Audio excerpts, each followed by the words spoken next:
Hi guys! Imbag nga aldaw yu gagayo maglutok tatati Ilocano version nga igado tatta binabadak lang ay baboy ti paminta, toyo ken kalamansi sako ni ramas-ramas. Tapos tas tama lang dajay liver imbabad kumot lang.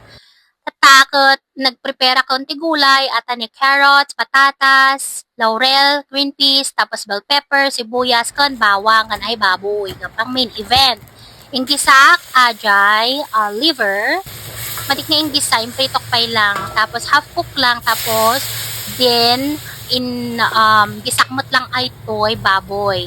So inintay ko lang nga lumuknang tatadi medyo nag crunchy kan brownon.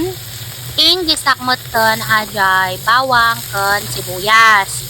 Idi makita nga translucent aji sibuyasan, iniwar-iwar ko sakon impisok jay baboy. At kiniwar-kiwar ko lang na ba di maksot. Tapos, kiniwar-kiwar ko manan. After that, apan kumuton in kabel, ajay, pampalasa, at ajay lutuan mitap no medyo lumot nang. Tapos, more paminta, tani kaya puti na paminta. Yung kabel ko dito yan ay gulay, kay pinagluak-luak ko amin nun ay tanay, red kan green bell pepper, tapos ay laurel, ay green peas, ay carrots, kan patatas. Tapos syempre kiwar-kiwaram tak na madimaksat bez, okay? Tapos palunong lang daytan, orayam nga ng aming nga gulay yun.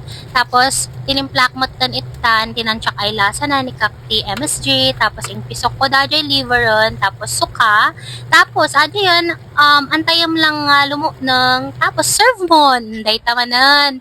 Maibos man in na po yan, abes. Yung kamangalan, tayo manganan. Thank you so much for watching. Bye-bye!